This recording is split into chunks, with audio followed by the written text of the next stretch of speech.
Well, hello, good evening and welcome. Welcome to Rangers Radio. Join myself, Fox, here on the panel this evening, covering all the bases as the one and only Bridgeman and my mate Fox. How are we doing? What, gentlemen? Good evening, guys. Can I say a big good evening to you guys in the panel? Huge good evening to you guys in the lobby and to all the Rangers fans listening in all over the world. Good evening and welcome to Rangers Radio. How are we doing, Bridge? Excellent, Everywhere, anywhere, nice weekend. everyone and anyone, eh? Yep, everybody.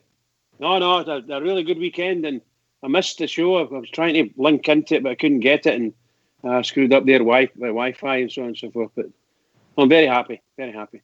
All right, Well, I forgot you were away for the weekend. What time you gave out the presents?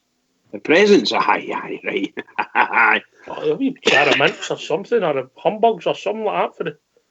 Humbugs? Did you not get me a fridge humbugs magnet? Or just humbugs? Did you get me a fridge magnet? No. Oh. I thought it was very nice. People have brought them for all too much kerfuffle the last time. I never brought anything back for the last time. So is that you saying that's me covered because you gave me two the last time? Yes. All right. Okay, fair enough. I accept that. How are you, Fox? Aye, doing all right, Ops. Missed the game on Sunday, and unfortunately... Failed the fitness test, my sources are telling me, around about 11 o'clock. Is this true? That is true. I was getting ready, but just couldn't make it, mate. Still managed to watch it on Rangers TV right enough, so all's well, it ends well. All right. So a good weekend for you, everywhere, anywhere, and everyone, and anyone, Fox. Sounds like your motto, really, doesn't it? Aye, I'm well covered with the LGBT. Carry on, mate. Very good. Aye. I love that one. Aye, fair play. Things are a-changing. So, Bridgeman, another quiet day in the soap opera we call Rangers. Obviously, there's been a few things on and off the park happen. So, we'll work through them after we've talked about the match. Is that fair with you, Algin? Go for it. Go for it for me, yes. I don't think I'm allowed to say that anymore. Is that all right with you, mate? Go for it. All right. Fox, obviously, we lost a goal pretty much in the middle of the second half yesterday. It was a bad goal to lose, but up until then, we'd been in control. But what became apparent for me yesterday watching the match is how important Stephen Davis is going to be for us. Ran the show for the 60 minutes he was on the park. Thought he was absolutely excellent. He closed down a lot. He sprayed balls about, took the balls off the defence and pushed them into the middle, and generally kept us ticking over for the time he was on the park. And I think we noticed a big difference when he was substituted, mate, because that drive and leadership wasn't there anymore. Is it the drive and leadership, mate, or is it the intelligence in the reading the game? That he's just that one step ahead of anybody else we've got? Both, mate. It's his intelligence in taking the ball. He's already got the pass marked out in his head before it even comes to him. He just plays the game simply and effectively. I know it was the way you played it, but you kicked it the way you were facing, but he's an intelligent player. Love it. No, I agree with what Foxy was saying. I only saw a small set of highlights from the game, but it was obvious that Stephen Davis was the sort of mastermind of most things that were going on, from defence through into the attacking midfielders and even up to the forwards. He was the one that was in there doing the business. You can see the difference when he was off. He sweeps up in the midfield, if that makes sense, Fox. Indeed, Paul. Absolutely. Yeah. He breaks up moves with that when he's pretty much playing sometimes near our centre halves. He started doing that in the last couple of years with Southampton, dropping back into a sort of defensive midfielder role, taking the balls off the defenders and spreading them forward. And he's carried on now since he came to Ibrox. I think he's people going about his age, but he's a fit man, and he gets about the park very well. All right, so the question we're asking, Bridge, if anybody thinks Stephen Davis isn't important to us getting 55, they can maybe call in later on in the show and maybe give their points of view. For me, he's one of the big pieces in the jigsaw. Absolutely. Absolutely. And the only place they can call in, by the way, the only place they can call in is 0141 356 1972. Where else can they join us, Fox, if we get in to say? And that's Can join. everyone and anyone can phone in, as long as Aye. it's Rangers related. Yeah, they can join us on Skype at rangersradio.online and we'll bring you into the call. Yep. But we got to go. Jordan Jones won his best game for the club, Fox, in your opinion. But how did you think? He's coming into his own slowly but surely. I thought he was quite effective in the first half. Putting some good searching balls into the box, and it was his cross that landed on for Defoe to head home. So, he had a decent game to Jordan Jones. And another good finish, but Jermaine Defoe got between the centre halves bridge. 3 goals and not even a game really. 2 on Thursday night and then 1 again on Sunday. I thought that goal was a marvellous goal. A superb cross by Jordan Jones, and great vision for him to run in front of the defender, meet the ball nicely. Good goal, really good goal for me anyway. Good goal. And yes, Jordan Jones. I've been saying it all the time. I'm really looking forward to seeing him in a Rangers jersey. And I think he's improving every time he comes on. I don't know. The only thing I'm in my wee bit negative in my thoughts is I don't know. And I said it a while ago. How will he play with Barisic? Barisic needs to up his game to be alongside Jones. Both of them have a good pace. Both of them can cross a ball nicely. So I don't know whether it's kind of that type of thing surplus or whether they need to interchange a wee bit and go and do it. I think he's a smashing player. I must admit, I've not been overly impressed with him, but I thought yesterday was his best game since the start of the season. But when I say I've not been overly impressed, I take into context he's new, it's pre-season and where we are. So it's getting the upward curve correct, Fox, is a big issue. I'm the opposite of Bridge. I thought him and Barisic linked up well. Especially in the first half. I thought they interchanged very well and both of them put tremendous balls into the box. I had no complaints about they two on Sunday, mate. I think Bridge was talking about the games previous, mate. Sorry. Aye, well, getting to know somebody, you know. I think just what Fox was saying there is absolutely right. I thought both of them played very, very well. But when they're in the attacking half, both of them are very alike. And they need to. I think their interplay will obviously improve as they go on, and you might see a huge difference in both of their plays. Well, if he puts crosses like that in, it's down to the strikers to put them in the back of the net, Bridge. Absolutely, bud. Absolutely. And by the way, that was a right-footed cross. You know what I mean? And we're looking for somebody to run down the wing and pop the ball across. In his case, with a left, that's brilliant. Absolutely marvellous. I think he is right-footed, Bridge. He is right. Loves to play on the left. So. I must admit, he does get some good crosses in with his left as well, truth be told. But that ball he put in the other night or yesterday with the right, fantastic cross. Fantastic cross. But if they're attacking, you've got the roll out to the left where you've got the left foot across in Barisic, and if he cuts in, you've got the right footed cross, so it gives defenders things to think about. Absolutely. I think they will. And when they start to put together, you're going to have a partnership there that's going to be difficult to break up. I'm serious. That's what I think about it anyway. I really do think they're going to be very good together. All right, well, we're going to have to. We can't just let anybody on the show now, so we're going to have to go back in that statement. We've been inundated with calls, mate, because we've said anybody and everyone, so we just have to slow down and take one at a time, Rich. Right, go for it.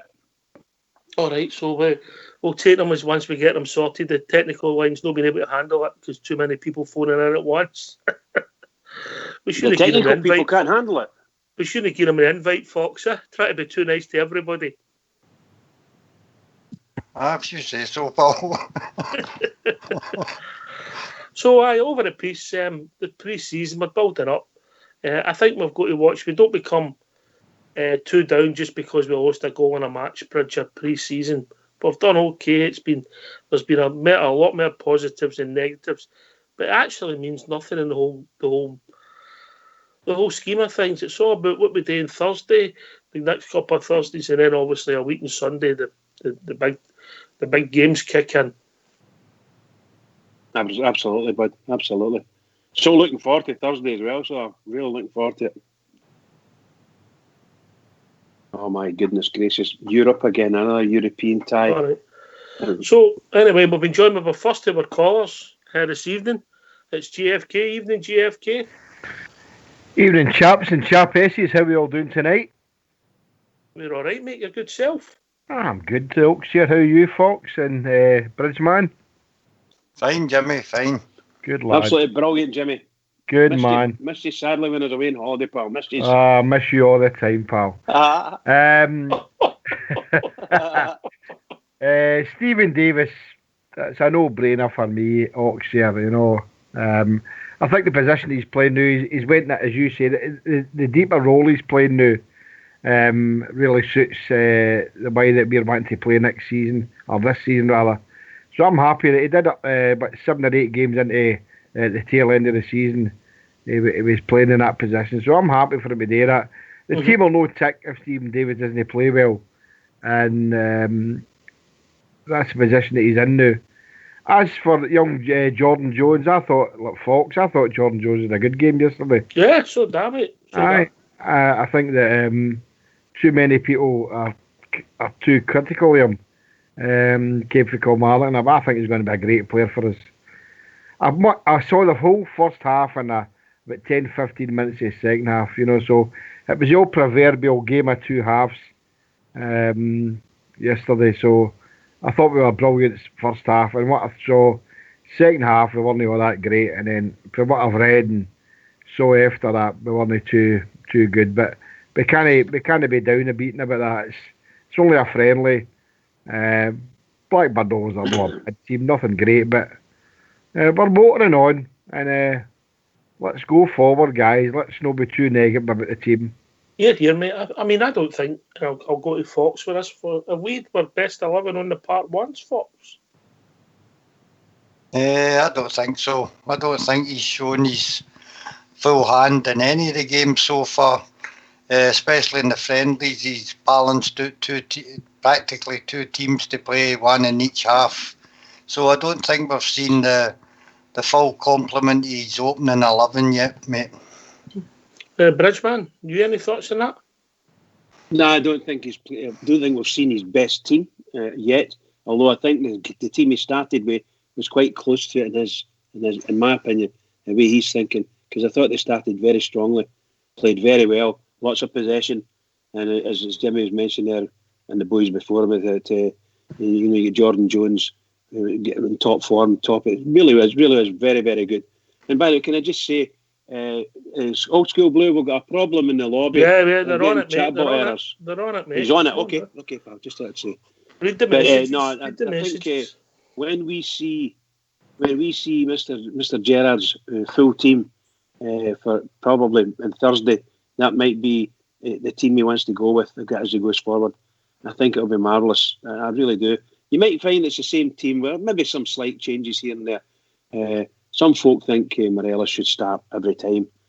But I quite like Defoe. I quite like the way he plays with Arfield and so on and so forth. So I don't know what he's going to do. But yeah, I'm looking forward to seeing his top team. Yeah, I don't think we'll see his top team, mate, on Thursday. I still think there'll be one person missing on Thursday. I'll give you the team, GFK, and then you can comment, what I think it'll be on Thursday. If, as we sit today, I think it'll be McGregor in goals, Tavernier, Barisic, Goldson and Katic. And Edmondson has done nothing wrong. I'm enjoying that boy. I think he's got a bit of potential behind him. The midfield, I think there'll be a sort of 5 with 2 more forward players of Jack, Davis and Aribo, with Arfield on the right, Jordan Jones on the left, and Morelos up front. The only doubt I've got there is whether he thinks Arfield's fit. Obviously, if he's not quite ready, Ojo will play there. That's the way I see it. GFK.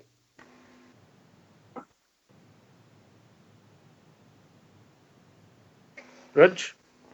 I'm here, bud. Yes. Yeah. I think to be perfectly honest with you, I don't think I saw Aribo coming on at all at the weekend. Did he come on Sunday? Aye. Did he play us? I do apologise. I don't remember. I didn't remember seeing him. I only saw a wee snippets of it, so nothing about it. But yeah. Sorry, I thought Oxford. I done a bridge man there. The technical term for trying to do the right thing is a bridge. What was your midfield again? You went for Aribo, Davis, what? Davis, Jack and Aribo with Jones on the left. Arfield, if the manager thinks he's fit. If no, Ojo with Morelos up front. Cool.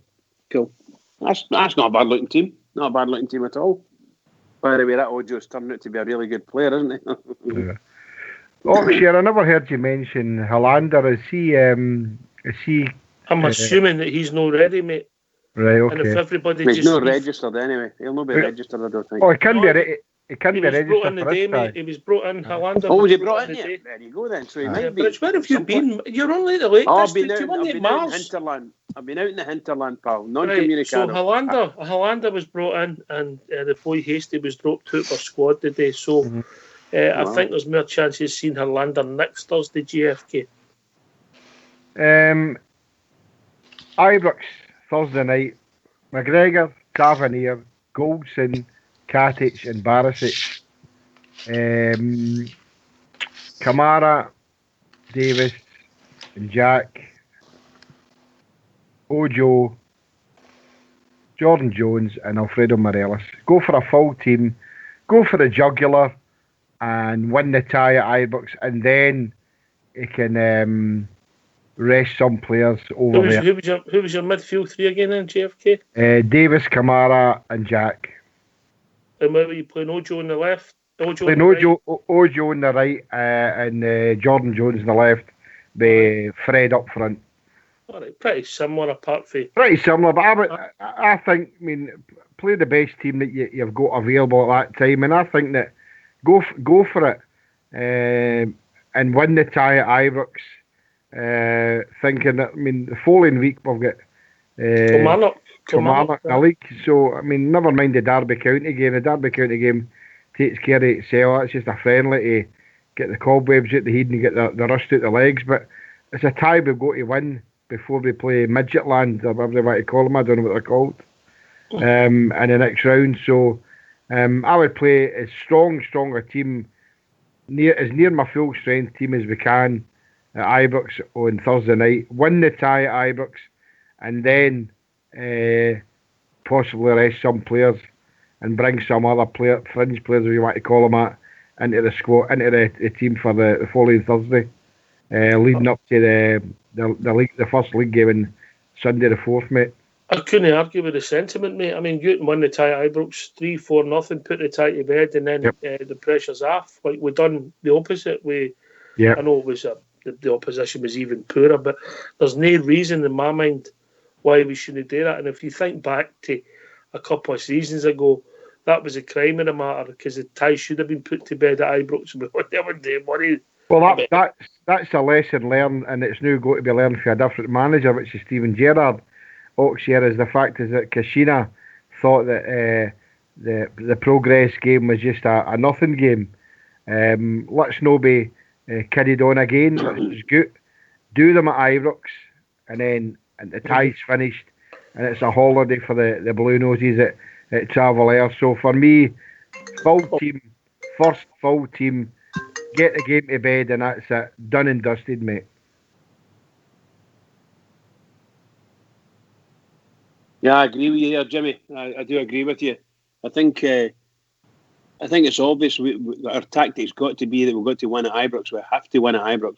Otherwise, what's the point of it, I know things could happen, that we get a draw or something like that, go over there, or even just go over there and tan them.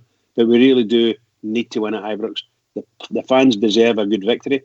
They deserve to see the strongest Rangers side available for the night, and let the manager do what he's got to do, and then let the team play weave its magic. I'm sure the team that started yesterday got all the qualities needed to win a European tie against Progress Nidacon, Luxembourg team. I'm quite sure of it. Can I just put a shout out to anybody who's having problems with the lobby? If you just refresh, everything's sorted now.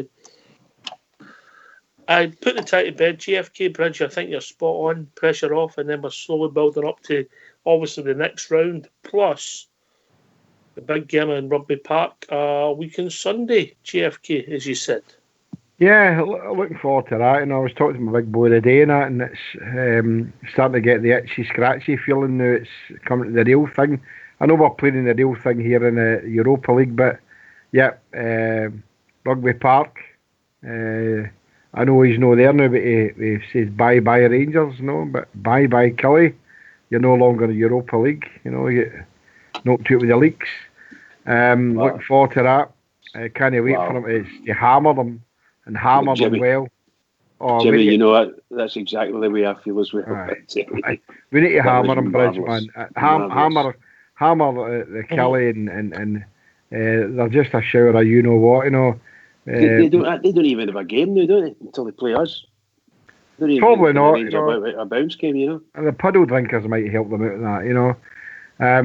That's true. We need to play our full first team Thursday night, rest players on Sunday, and then rest players for the following week against Progress, providing that we have a 3-4 nothing result at Ibrox. And then Kilmarnock, here we come. We're coming down the road to do play. It'd be interesting. I mean, obviously they were fighting over the European tickets. It was only half empty, you know. Was it only half empty? Half empty. Was it half full? Aye, so I'll be interested to see what they want to do when in a few months' time, when obviously the feel good factors disappear.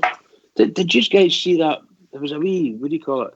I don't know, a wee video of the young lad. I don't know what his name is now. The guy that get his foot, the Kelly fan that gets a bit upset.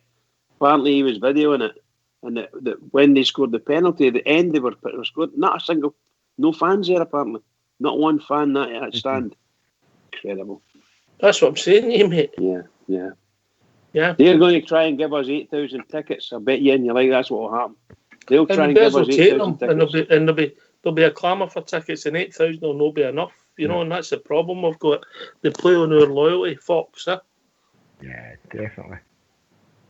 Aye, well, that's usual with them. They make big plans about filling their grounds, same as sell out Saturday, etc., etc. But at the end of the day, it all goes back to normal.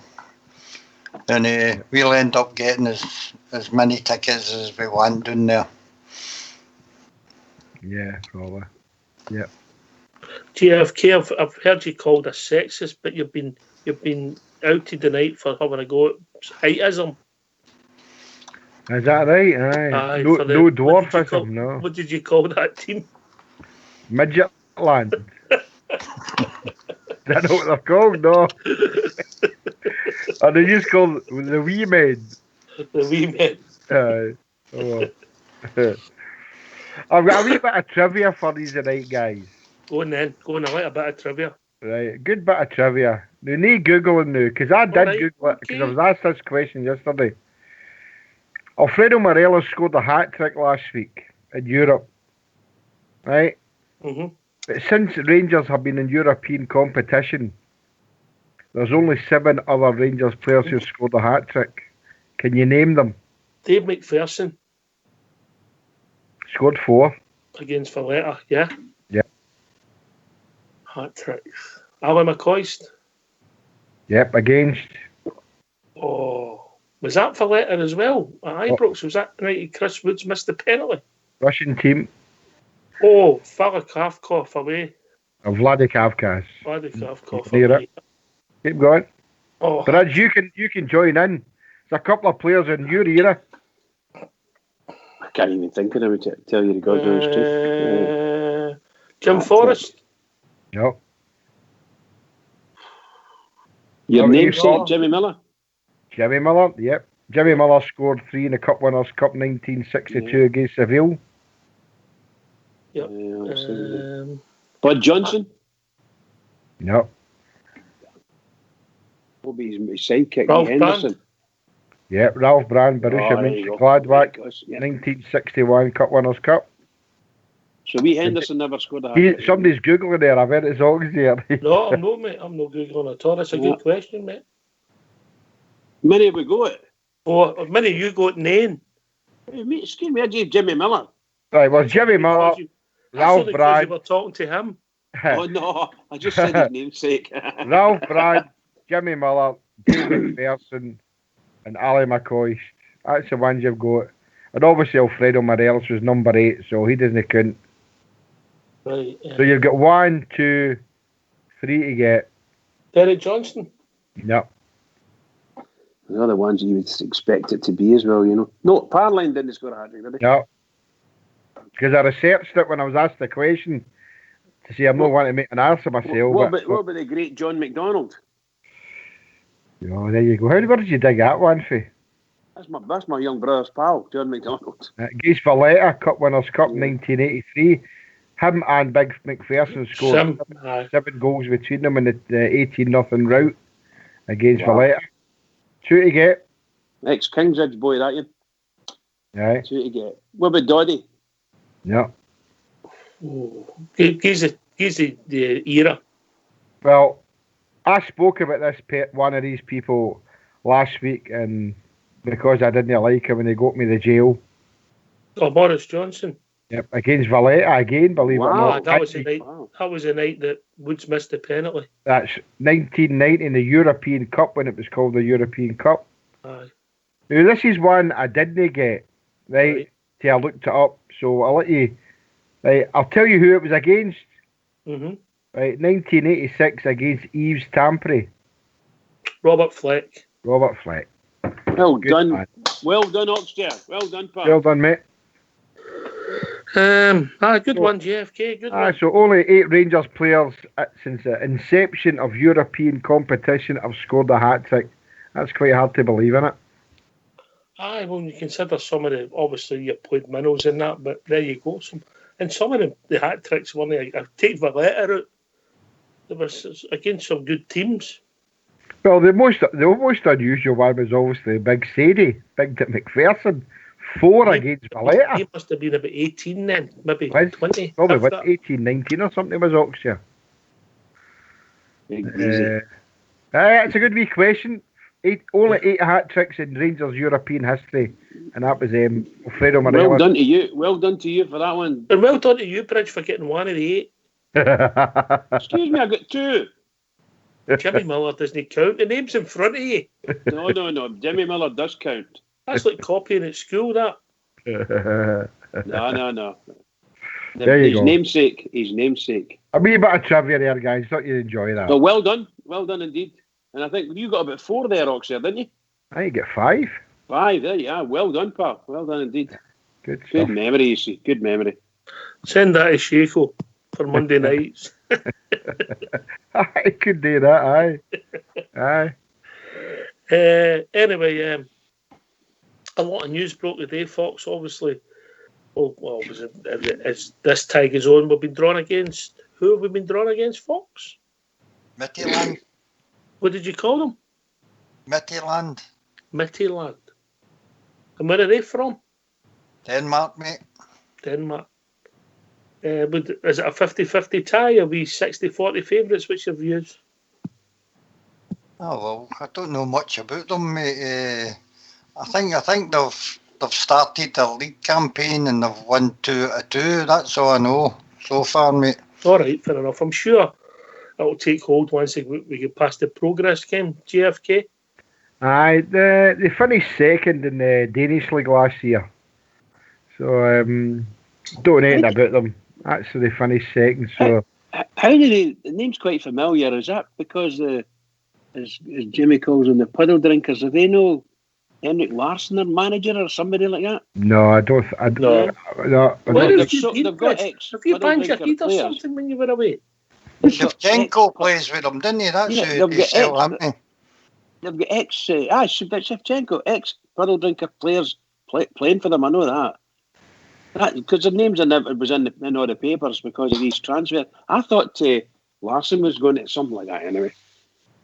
Or the one before him. There'll be a decent outfit. I think a lot of us were well, I was anyway. I was hoping we would get Wolves. No matter what a lot of people were saying about. No, that's probably the best team out of the seeded ones. But I'd like to go Wolves. I'd like to give Wolves a game. So, but we'll play this wee team.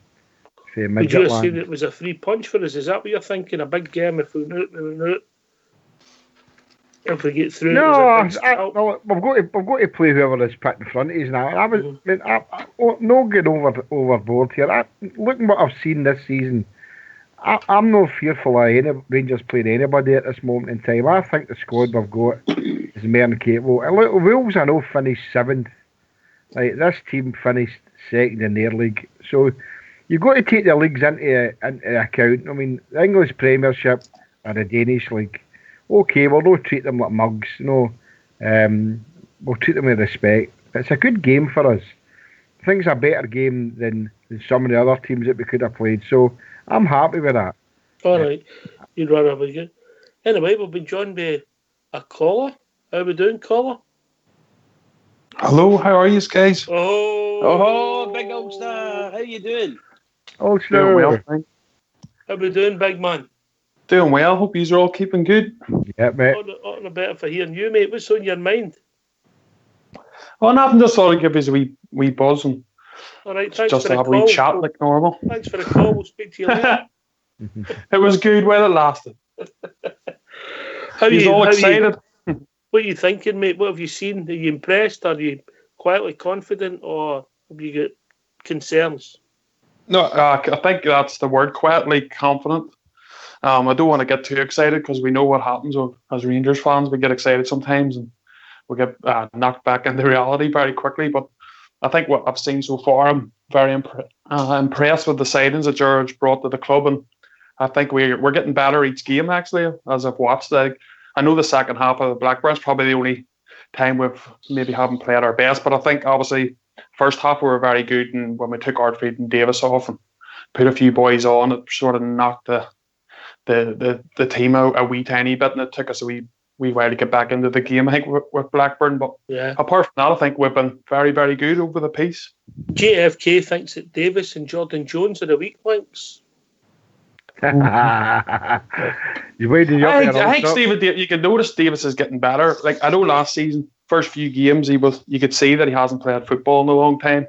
But I think over the pre-season, he's looking like his old self again. And Jordan Jones, well, the problem with him is I think we're so used to having Kent on that side, and Kent's obviously an extraordinary player, but Jones is going to have to try and replicate that somehow.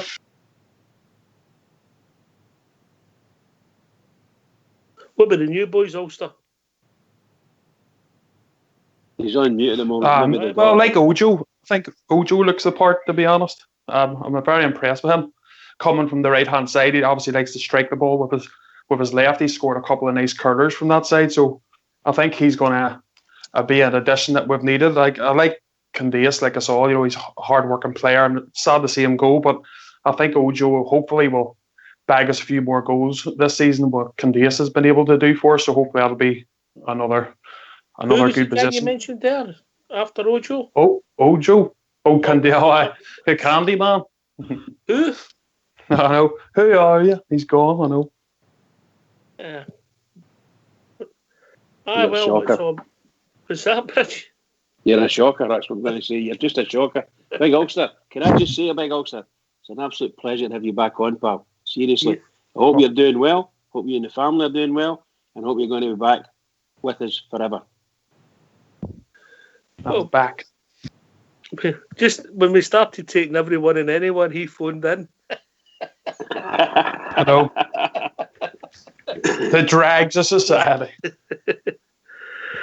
No, seriously, I'm very happy. In the main, I haven't seen nobody yet that I haven't been impressed with, and I think they'll all get better as time goes on. Everybody starts gelling, so it's going to be interesting. And I think obviously last season scoring goals wasn't really our issue. We were the top goal scorers, but we leaked a few more goals than what them a lot across the city did. But hopefully with these additions at centre back, that'll change.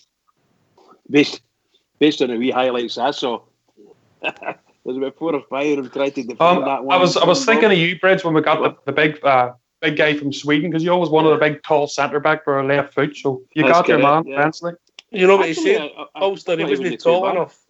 I did say that. I did say maybe an inch short of what I wanted. But never mind. What the wee bit that I saw him. The only problem I have with him, I think he needs to shave that beard. I don't like that wee white bit he has on it. Sun bleached. No, seriously, I think he's I hope he stars for us. Hope he's in there and does the business and fits in with the defence, whatever the defence was. I did notice that. I thought in the wee bit that I saw in the first half we were playing three at the back. Second half we were playing three at the back, and I'm not saying it worked or anything like that. But Bridgman, you must have been watching a different game because the shape never changed, mate. I'm saying what I think. I saw him playing three at the back. That's what I saw. You must have been imagining or dreaming. JFK, yes. I'll go back to Ulster with the same question. The boy Edmondson has quietly impressed me. Yeah. He's one for the future, but good range of passing, bit of pace, no fear in the tackle. Made a great clearance yesterday, the first time I've really seen him defending them. Looks as if we've done a good bit of business there. Yeah, definitely before I hang me. All right, also, how you doing? You still chipping the arrows, pal? Oh, yes. Good man. Good to talk to you again, mate. Good lad. The boy Edmondson has really surprised me. I thought he'd have just been a squad player, but I think he's fitted in really well, Oxford. And I'm really pleased that the progression that he's made. I think he's a player that maybe we can't ignore in that back four. We know we've got Tav in the right and Barisic in the left, so there's four of them fighting for these two places in the middle. So who's going to get it? For me, it's going to be Helander and a other. What one is it going to be? Katic, Edmondson, Goldson. So the boys not done anything wrong. So I think the other two have got a fight in their hands. So well done to him. He played. I've not seen him do it in Silly. So I'm quite happy that he's at Rangers. So very good player we brought in. I think Edmondson has shown he's not a bad player. He's a smashing passer of the ball. He's fleet of foot, let's say. He's quite quick at the back, and he's strong. It looks very strong. We need to wait and see what happens who he plays him with, because if he plays him with the wrong centre half partnership, it could turn bad for him. I hope he plays him with, just for saying it, with the boy Helander or whatever his name is, so we could maybe see something good in there. Because I agree with you, there's four centre halves there all fighting for the place, and I would imagine that Helander will walk into the team. I would imagine. We've came a long way since Russell Martin, mate. For God's sake, tell me about it. What was the big Brazilian's name we had? Bergani or something like that? Oh, gee whiz. But on what we saw so far, I know we've not seen Anthony Helander that's been spectacular because he's just joined the squad joined the team, but would he be fighting for a place? Yeah, no, going what we're seeing. Thursday, you're talking about? Well, I'm talking about going forward. I mean, is he guaranteed a place because he's a £3.5 million player? No, you would say he's the favourite, but I mean, if the manager's true to his word, then he'll come to that in a minute. He can't guarantee anybody, including Bridgman, first team football, because you've got to do it on the pitch. Big Ulster. Yeah, 100%, mate. You have to earn your place. Edmondson has impressed me.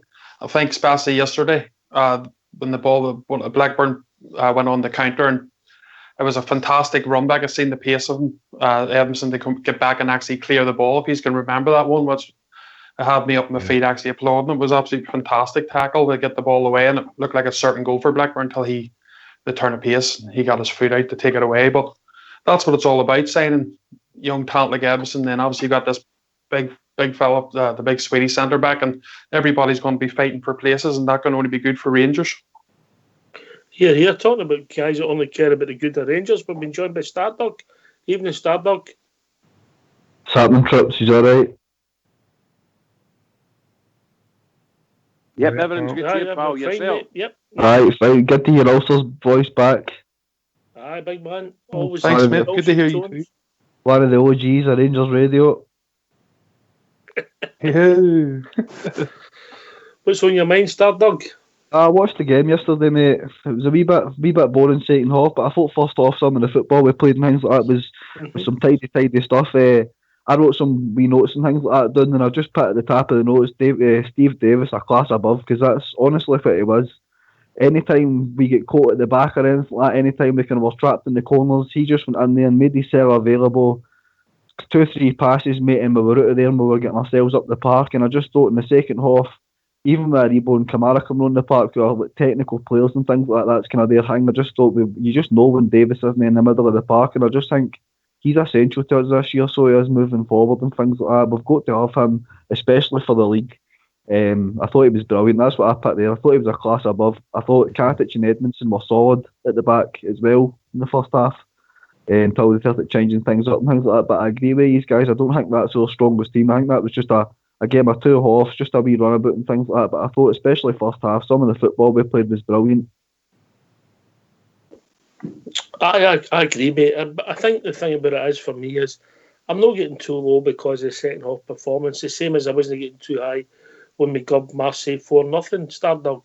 I know, I'm the same, mate. I'm the same. It was a scrappy goal to give away and things like that, but that is what it is. I mean, that's the first goal we've conceded in 5 or 6 games, so I'll take that. I mean, we'll get more serious towards the league and things like that, but I agree with JFK. Just get this tie done and dust it on Thursday, and it's one less thing to worry about closer to the league game. We can get a second team earlier, make sure they boys are getting minutes and things like that, because I think in the next week and a half, 2 weeks with the games, when the bigger games come, the European ties and things like that, you'll start to see Gerrard having his core, the same core of players that he's going to use in there. So for that perspective, I would like to see us just get the tie earned on in the first leg, and then go there with a second team, and we can push on for the Kilmarnock game and make sure everybody's fighting fit and ready to go to Rugby Park and give them a doing. Here, just people are interested, mate. How was your wee fella the next day and after his trip? He was alright, so he was telling everybody about it and things like that. He was running about with his scarf and all that, so he was. So we'll definitely be back up. I was even looking at tickets for the Hibs game, but there's only a couple of tickets left, so I think we'll need to be an air game after that. But we'll definitely be up mail this season. We're going to make a habit of it this year, 100%, because I loved it. We were waiting for you at the Beast Road, Stardog. But, I know, mate. My bus obviously a bit late, were you? Aye, my bus never got to Govan Road till about 20-25 past, so by the time I got to the stadium, mate, we just basically... And remember, he's on a crutch. I know. What do you call him? We basically just said that as well. It was going to be difficult to come up with bus, you know? Yeah. All right, fair comments, mate, about the games. I think you're right. I think your interpretation of how we go forward means nothing yesterday. It's all about what happens on Thursday night, Big Ulster. Yeah, 100%. I agree. This is it. It's Thursday, a bit like the rest of these guys. You know, we don't want to be worrying about the next tie and maybe 1-0 up or etc. You know, if we can sort of hopefully be able to give a good count of ourselves, smash this team, because we really should be, in my opinion. I think we've got the quality now to do it. And then it means the tie away from home isn't just as important. We don't have to just focus on it just as much. And as the guys have said before, maybe put out a weaker side just to get the tie over and done with for us. But the main thing I'm thinking about is Kilmarnock away. But like the rest of you, you know, it's all right playing in these pre-season games and showing your stuff, but it's different going back into the league where you're going to have a Kilmarnock team who's really had our number last season in most of the games. So we need to now put our focus on that, beat Kilmarnock convincingly, and start to get ourselves a big lead in this league at the start of the season, because that's what we've struggled to do since we've come back up the divisions. And in the Premier League, we've really struggled to get 2, 3, 4, 5 wins on the bounce, and I think that's what we need to do this season. Especially if we get a good start, big man. It's important. Yeah, but a good start's pivotal, 100%. Look, Kilmarnock at the minute, they were bumming and blowing last season. They've obviously changed their manager and embarrassed themselves there last week by getting put out by that team from Wales. So we need to add the herd on, go with the Kilmarnock, get the job done, and move on. Mm-hmm. We've got potentially 3 competitive games between now and a week on Sunday, yeah? But as GFK hopefully says, there's only 2 of them become competitive, Bridge, if we put one in them in bed at home. Absolutely, and that's us into the run, isn't it? Yeah, absolutely. We need to, said earlier on, we absolutely 100% need to win on Thursday and hopefully win well. We need to do the business. To all intents and purposes, win the tie on Thursday. And then we can sort of the manager can start to sort of redistribute the strengths in the team. So you would games. Loads of tickets left for anybody who's wanting to get along there on Thursday night. Loads of tickets left. So, Bridge, you're hoping it's more than 1-0 then? Oh yes, indeed. Look, okay. You know what I mean. I will accept 1-0. A victory and no goals against us will do me. But I'm looking for a mollification. That's what I'm looking for. I'm looking for us to absolutely murder people. We did it against Marseille.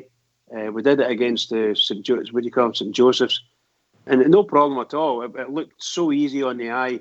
The way we were playing, I want to be playing on top of the green. Get out there and do the business. Oh, get your game boots on and go and play football, and we can do it. We're a good footballing side.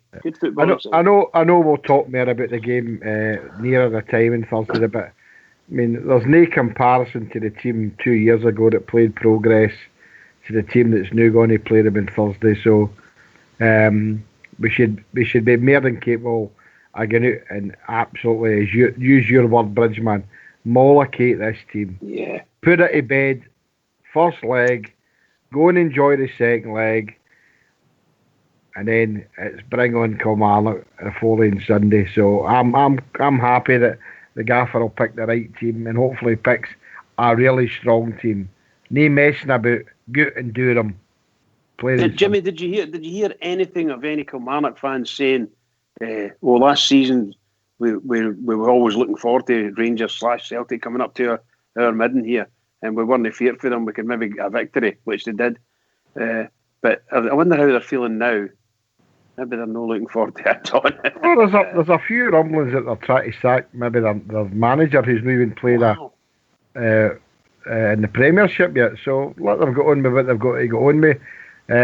Teddy Bears are coming to town, and let's hope we go there and take about 4 or 5 off of them as well. Good stuff. Can't wait. I was sitting at Ibrox, and I plug in my radio to hear whatever's going, whatever I can pick up, and sure as shooting the Kilmarnock one. That fan was hilarious. Did you see that fan sitting in the stands? He was hilarious, man. Do you know? See, he said that I've booked up for was it Belgrade? He's like, I've booked up for Belgrade and everything. That's the guy that puts out the videos, and he's quite the YouTube videos, and he's they said they spent £1,000 booking up for Belgrade. Brilliant, just brilliant. Yeah, that's what makes me laugh. I used to like Kilmarnock. I really did. And remember, Willie Waddle was managing them before he came to Rangers. My goodness gracious, how the mighty have fallen, right enough. Wow. Anyway, sorry to Ox. Yep. Oh, we just digest a wee bit. Digress a wee bit. Digest. I thought Rudy was on that. Digress a wee bit. There's nothing wrong with it. See on this Midtjylland, Ox. What's that, mate? This Midtjylland team, I read a wee bit about them today. They're not really that old a team. I think they've qualified for the European group stages once in their life, and I think in 2015 they got a result. I think they beat Man United or Manchester City in the group stages, and they'd finished second in the group. But apart from that, mate, they've not really done anything in a European stage. But it's not a team that Rangers can take lightly at all, by the way, because they're not a 50-50 tie. It's a 50-50. It's made in our favour, Ox, mate, but it's not a team we can take lightly. It's not a team we can just show up against, especially over there. But they've got their stadium only holds, I think, 1,800 or something like that. So it's not really a big stadium or that. But I'm just saying, Ken, like they've got big results in the past. They're capable of shocking things like that. So it's not a team we should be taking lightly. That's why I think it's important to get this tie won on Thursday night. The second tie doesn't matter if it's over in the first leg and things like that, and just get focused on this team and get focused on Kilmarnock and things like that, because they're not a team we can take lightly. I would like to beat them 3-0 at Ibrox just to kind of give a bit of ease over there, but that's what I'm saying about it. We've got another tie to get through before we get there. That's true, mate, but a fan says I don't think that's going to be a problem for us. I really don't. But we've still got to do it, mate, yeah? Yeah, that's true. You know, I don't think we should take our eye off the ball at all. Remember who we're playing. We're playing a team that beat us 2 years ago and that put us out. So need to be on the ball, fully concentrating. But can I just come in there, Roxy? The manager's got to tell the players, forget what happened 2 years ago. This is not the Rangers of 2 years ago. Don't be going out there with this stupid revenge rubbish I've been reading about. This is Steven Gerrard's Rangers. Get out and beat them. Simple as that. Never mind what happened 2 years ago. I'm fed up. I've been saying that to people all week. Never mind what happened 2 years ago against Progress. Go.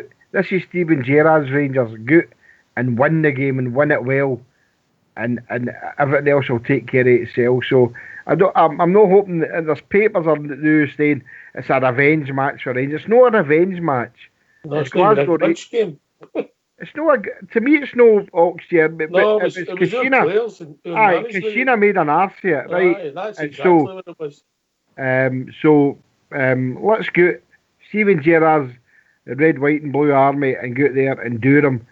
I'm looking for them to do Progress 3 or 4, maybe 5 at Ibrox if he plays the right team and go out there and destroy them. And then it's a wee holiday for the guys that are no getting game time now. So that's what I'm looking for. I'm hoping that does happen Thursday. Go out and destroy them. Here, mate. Here. I think it's important. What you seen the disappointment of the manager when we lost a goal yesterday. I think what he's trying to install is discipline and attitude, Bridgman. Absolutely, and look at it. Everybody that saw it, it was a terrible goal to lose. You know, there must have been 4 or 5 different Rangers players had the opportunity to clear the ball, take the ball, do what they wanted with the ball, and we still either got caught with it, fell over it, sat on it, you name it. The goalkeeper even made a smashing save, and he managed to kick the ball out, but it went straight to one of their players and bang the balls in the net.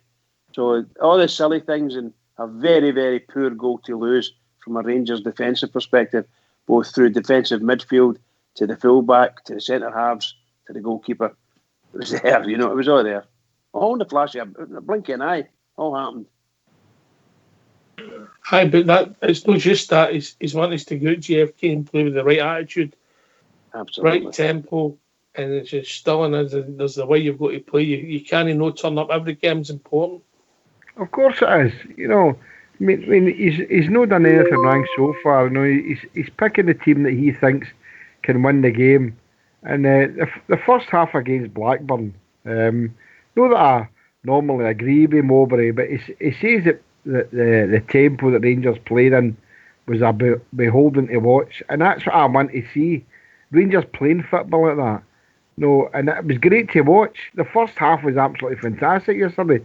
So go and with the same tempo against Progress and destroy them. Let's show everybody that Rangers are a team, a force to be reckoned with. We are a good team. We've got a good squad of 20-odd players that can go out there and compete, not just in Europe, but in the Premiership that we want to win to give us a 55. So I don't have any fears for Thursday. And that's not being complacent, Oxford. No. I think the squad of players we've got are more than capable of taking care of this team. But this attitude, Big Ulster, it's for every game. You can see with Gerrard, he's got standards like yourself, big man.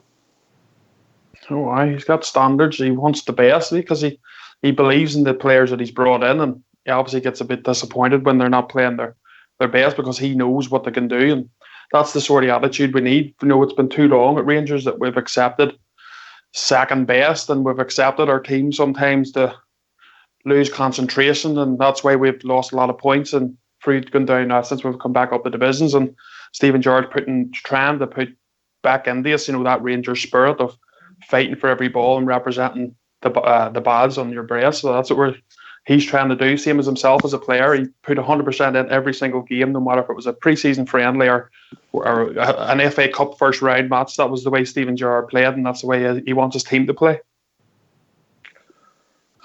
It's just the manager. It all shines through in the coaching staff, everything. Stardog, can you genuinely see improvement?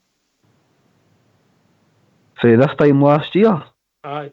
100%, mate. 100%. All through the squad. I think we've got apart from the left back position, mate, we've got two players, strong players for every position. It's that strong, mate, that a lot of the positions really still haven't been decided yet, because nobody can agree on a midfield. Basically, a lot of folk would differ now with Jermaine Defoe and Morelos up front because of the thing. So I think in every position, mate, we've got two really strong players that we can play week in, week out. If we need to change things up, we've got a couple of different formations. I mentioned it last week, mate. I think we were excited last year, whereas this year the excitement's over. We know it's kind of crunch time now. It's time to go this year. So I think we've got the squad for it. I'd like to see one more player come in a left back, but that's about it, mate. I think if nobody else goes out, we're a bit done for the summer. Unless Ryan Kent comes back as well, I'd be happy with everything we've done. I think we're a lot stronger than what we were last year, 100%, mate. Yeah. You coming in there, JFK? I can't argue with what Stardog says. I know the Gaffers put together a good squad of players. As I say, I don't have any fears, even against the puddle drinkers and the sheep. I don't have any fears, and that's not being complacent. I just like what we're doing now, and I think they've all got to fear us. So bring it on. We are the people, no surrender. Yeah. And everybody's welcome on the journey for 55. Listen, news, get yourself a mute. You remember how to do that, Big Ulster? Yep. A tune. Poor fox. If you don't remember, Bridge will show you.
Every time Bridgestone that was finished, that did on to jump up again. You enjoy that? DJ OSB is in the house. Or DJ Fox was that? Well done. No, it was well done. I remember a Good, DJ used to play tunes like that. Aye, I know. Used to sing them, I know. Just to help the tune along. Just to help the tune along. Oh, that was good too. A jazzed up version of some old songs there, some classics. What was your favourite Airbridge? What was your favourites? We had the boys in Royal Blue. That last one was the second last one. The last one. I like, who's that team? What about you, JFK? You like that one? Who's that team they call the Rangers? Who's that team we all adore? What a tune! What a tune! We get it with the young boys. The young boys, see what they like. Ulster. When I was young. No. Stardog. The Blue Sea Ibrox, mate. Love that song. All right, okay. Brilliant. Some good tunes there. Aye. Good B mix. I like the Blue Notes version of this Blue Sea of Ibrox. Aye, brilliant, mate. Brilliant. Absolutely brilliant. Big. Some of the Blue Note stuff, obviously. Incredible stuff. Incredible. Yeah. Unique voice. Anyway, we move on. Look, we talked about the standards, the manager sets. I want to hear from the manager. Then quickly wrap up the game, and then we've got some other subjects we need to talk about. It's broke today. So if you don't mind, lads, get yourself a mute and we'll hear from our manager, Steven Gerrard, MBE. Stephen, a very different test to what you've had so far. What did you get out of it today? Yeah, I thought it was a fantastic test for both teams. You know, speaking to their staff after the game, you know, they welcome the challenge from us and vice versa. I thought it was a really interesting game. I thought we edged the first half. Thought we were a lot better than we were ourselves second half. So we're pleased with a lot of the performance. I thought we were a bit loose at times, and we said to the players, you know, when the players and the levels risen, the likes of Blackburn have got good players, they're a good team. If you're sloppy and you turn the ball over, you'll get punished. And I think that we can really, you know, going back to last season, the likes when we play Hibs and stuff, and you know, our mistakes were costly for us in the league campaign. So it was a similar story today. We were loose, we turned the ball over, and we paid for it. Is that maybe one of the big things we'll take away from today, and that this has got to stop? It's maybe an early warning for you? Yeah, of course. I mean, pre-season games are first and foremost to get fit and get your conditioning for the season. But at the same time, you try and rehearse and practice how you want it to look in the upcoming season. So we'll definitely take the positives from the game. And as I said, for the majority of the first half, we were really pleased. The two learning things I'd say that come out of the game was we need to take our chances to kill teams off, and we can't turn the ball over in dangerous areas, because good players and good teams will punish you. Great to see Philip Hollander getting a debut today. How is he progressing so far? Well, he's a week, maybe 8-9 days in tops, so he's still got 2-3 weeks to go till he's probably fully conditioned. But I think he was fine out there, no problems. Unfortunately, the players around him didn't help him today, and when he's come on the pitch, we obviously can see the goal, but it was nothing to do with Philippe. I thought he handled his debut pretty well, and you know, he's still 3 weeks behind the boys, so we'll keep pushing him and get him conditioned, get him fitter and get him ready.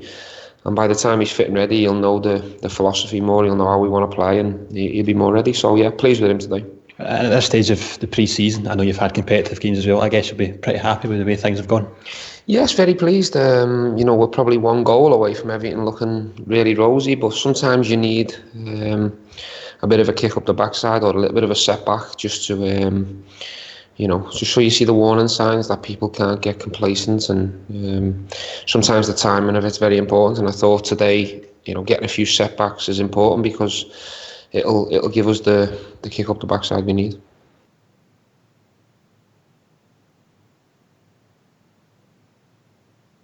Kick up the backside, Stardog.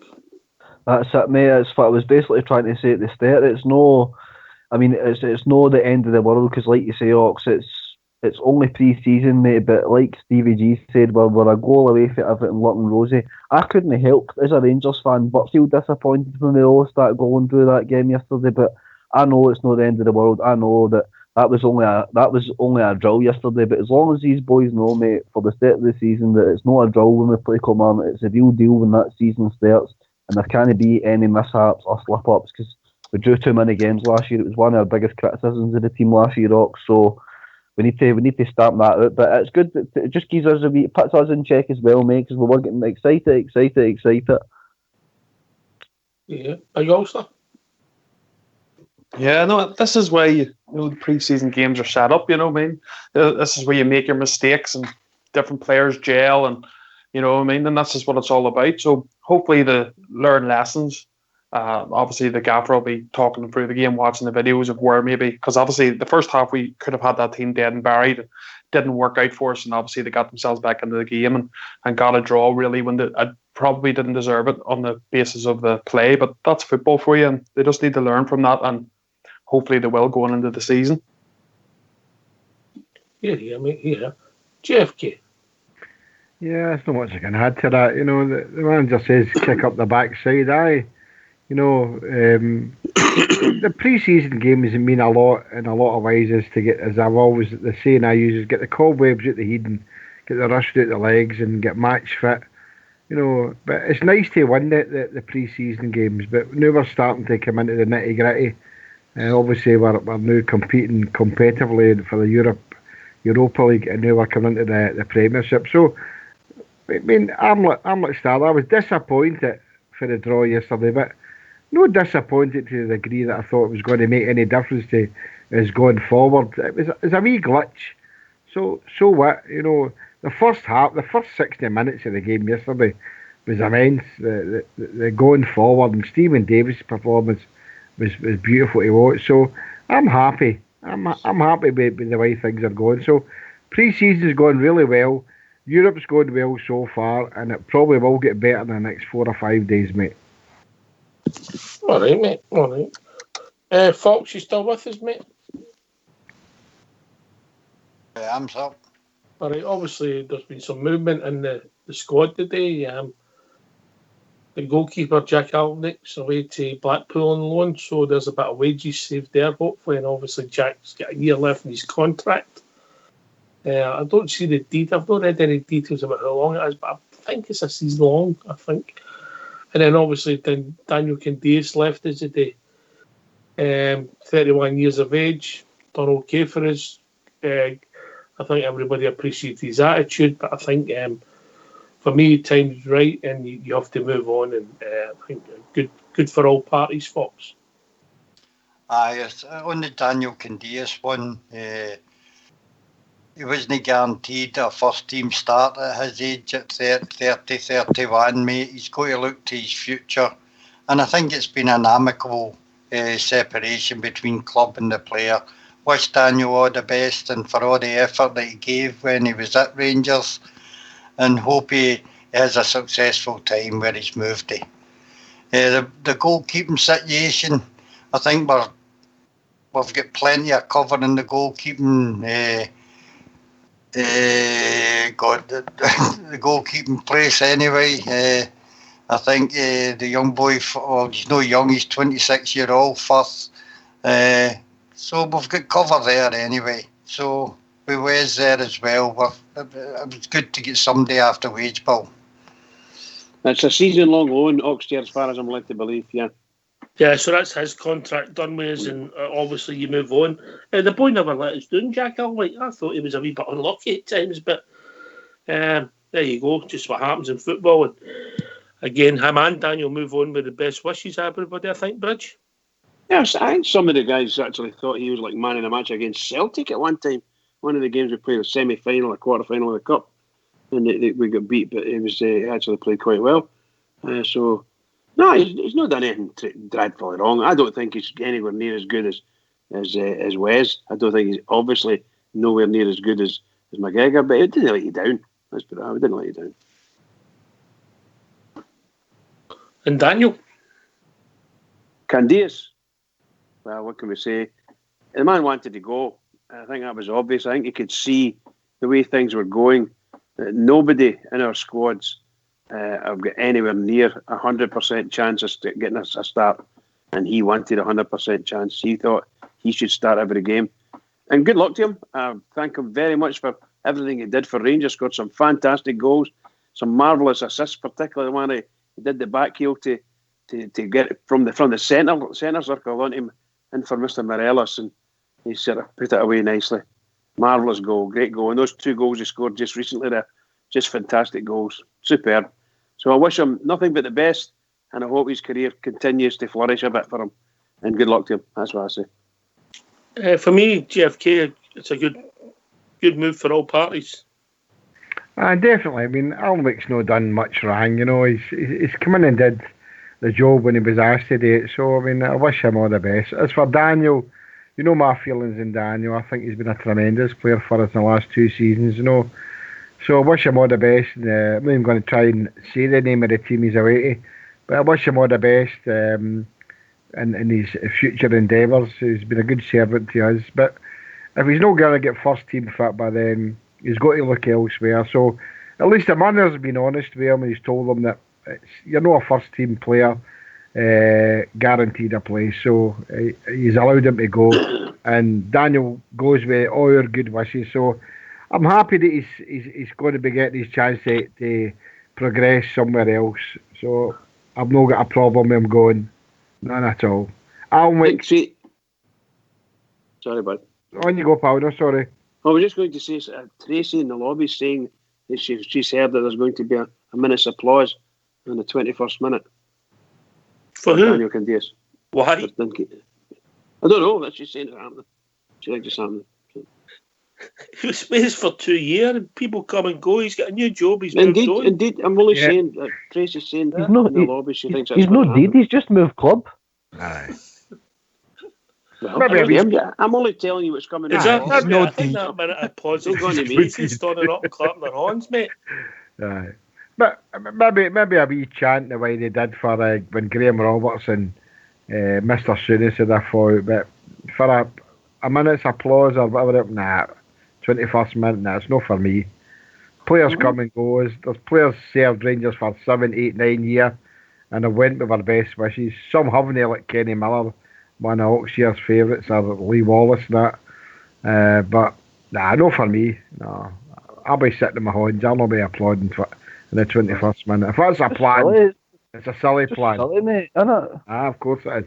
No, he's not dead. He's gone to a different club. He's gone across the other side of Europe. He's not passed away. Exactly, pal. Exactly. Well, we're sitting in here and we're saying we wish him all the best. So that may be the rest of the fans with Rangers maybe not get a chance to say we wish him all the best. Maybe that's the way they're going to do it. I don't know. It maybe she's just winding everyone up. I don't know.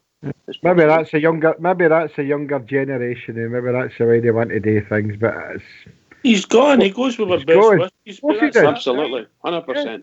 Yeah, of course, mate. You're right. We've got Ojo, Greg Docherty, Polster, who can play in their positions. Greg Stewart. Hasty. There's 5 players that can all play, if you like, outside right or in a 5. Arfield. Or in a 3. Arfield. Daniel Candeias, 31 years of age, few quid in, money off the wage bill. Good fit for me. Definitely. I agree, yeah, 100%. He maybe didn't always have the ability. He could frustrate you at times with his final ball, but one thing he gave you was a lot of heart and tried every single game and had a good engine on him, and that's one thing we can't criticise him for. He always gave his best for the shirt, but it'll not be hard to replace, as you say, with plenty of options in that side of the field. And obviously, when he's talked to the gaffer's been honest with him and has just told him, look, you'll not get probably as much gameplay as you've had the last few seasons because the quality and standard has went up, and at his age he wants to play every single game at another club, and they've obviously offered him that. So best wishes to you. Thank you for your service, and we'll move on. He's put up on Instagram, it was a tremendous honour for me to wear this badge. It's a hard farewell due to all the fantastic moments I've lived here. I will treasure them forever. a big thank you to all the Rangers supporters for all the love and support. Once a Ger, always a Ger. Yeah, so he's leaving me. He's a classy individual, mate. Yeah. So, I mean, he goes with our best wishes. Nobody's got any bad things to say about him. He's taking the chance to go elsewhere and enhance his career at age 31, and best of luck to him. But for a minute's applause, I'm sorry, but anybody that's thinking of doing that is silly. No, I think it's a wee bit over the top. Players come and go on a time. Talking about guys with a bright future in the game, we've been joined by Albert. How are we doing, Albert? I'm fine. I'm fantastic, guys. How are you all doing? Hey, Albert. Was that a wee bit of sunburn? You've been out golfing? No, I was just I was over having a couple of beers today. All right. And up at the art gallery, they seen that Linda McCartney exhibition. It was a load of mints, absolute load of mints. Load of mints. There wouldn't be any mints there, would there? Hey, listen, by the way, I was thinking about, you need to give me a minute's silence in 10 minutes. I burst a 10 of the day. Just as Bridgeman last time we done that, we had to go and get him out of the hospital.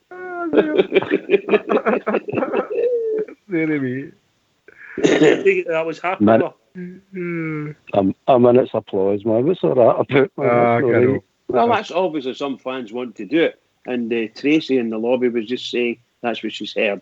So we're only relaying what we're hearing. I think that's Tracy. Tracy wants to give him a minute's applause and take him home. No, I don't think it's Tracy. I think she's saying what some fans are saying. That's all. No problem. If it doesn't happen, doesn't happen. If it happens, it happens. Good. I think he's done some good stuff for us. Thanks for your time. And you, as Oxtair says, you've got us a couple of bob in, and away you go. Well, he's gone now. That's it. I think I'd be probably the first ever player to get applauded that's been at the club for a few seasons and won nothing. Yeah. Doesn't it make any sense at all?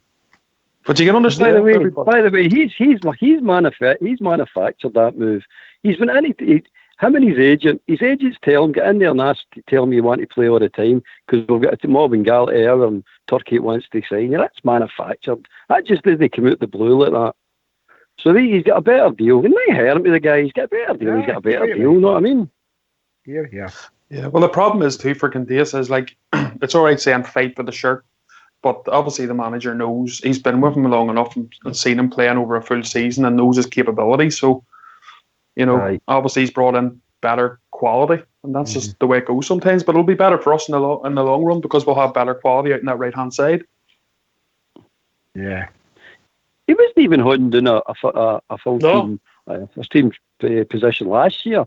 So it's manufactured. It's absolutely manufactured, Ox. He knows he's not playing. He knows, how am I going to get out of this? I want to go and get more money and a longer contract than his agents say. Get in and tell me you want to play. He's gone now. He's not a Jers man now. So wish him all the best and go to something else. That's it. Definitely. I've no qualms about him. I'm quite happy that we had him, and he's away. That's it. He was a Jer, not now. So that's it. Gone. As Mr. Miyagi would say, gone Daniel-san. Well. Right. Anyway. So.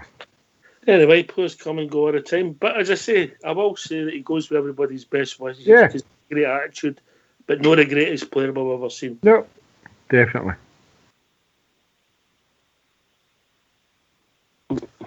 Fair enough. So we're going to have a minute's applause for Jack Helmwick again. Anyway. That's not a bad suggestion, actually. I think we should have a minute's applause at Ibrox, mate, for Govan Blue, who's retiring. Is he? I read that today, mate.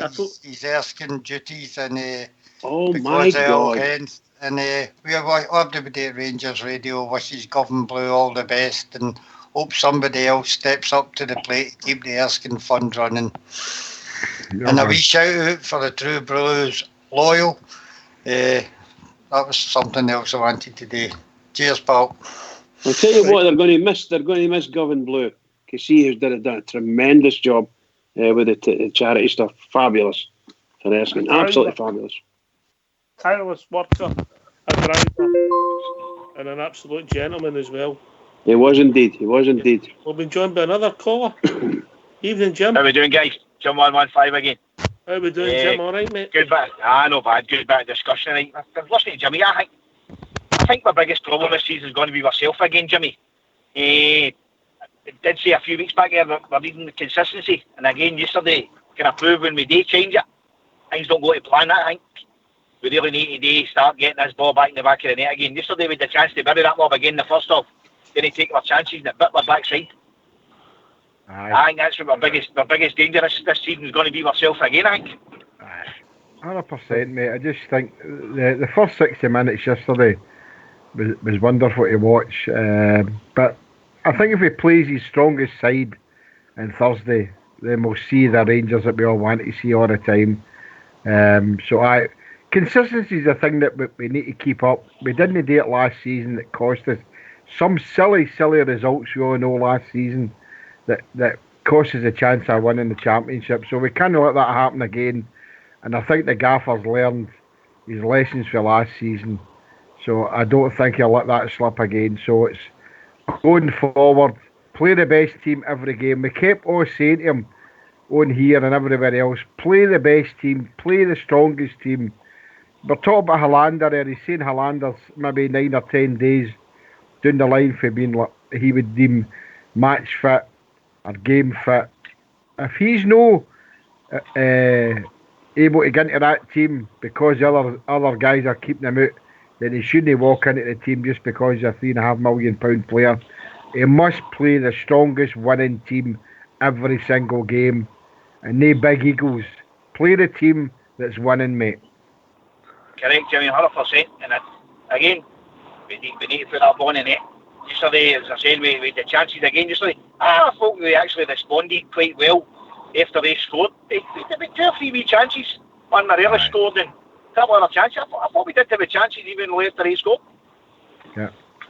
That was probably our best run out of the season. I know we humped Marseille 4-0, but that for me, especially as I kept saying, the first hour of the game was the best football I've seen us play for a long time. And if that's the way the manager wants us to play, then I'm all for that. I love the way, the quick tempo going forward, the crisp passing, the fast passing, the way Stephen Davis is controlling the midfield at the back there. Absolutely wonderful. So that's the way we're hoping that he does that.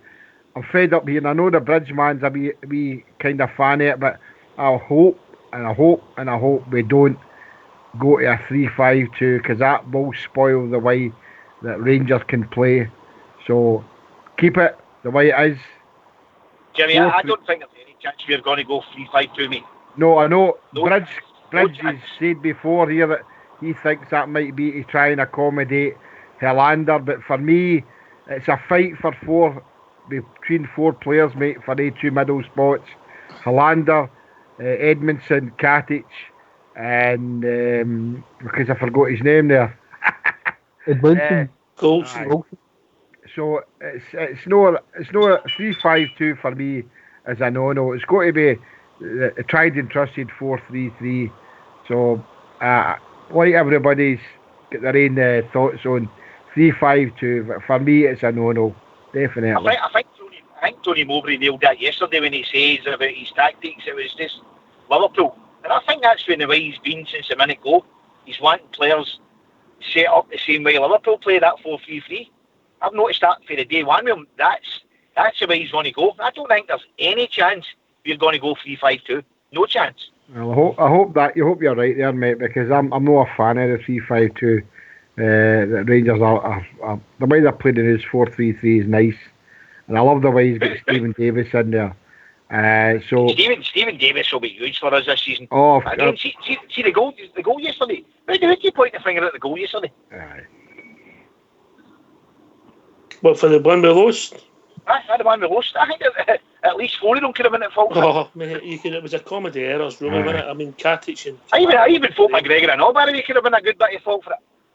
I think the original pass to Kamara was a bit of a hard pass, and they kind of struggled to control it, mate. And for that, they get into the box. And McGregor pulled off a good save at first, but I mean the defence had maybe 2 or 3 chances to clear it, mate, and I don't know how it was even allowed to go back across the box. But like I say, we can't get done about that, mate. That's just a friendly yesterday. When it comes to the crunch, we'll be ready this year, mate. I don't think we'll be our own worst enemies this year at all. I think we've learned from mistakes last year. Jimmy, I think that he's going to go with the 4-3-3. I think we're going to be fast on the break and things like that.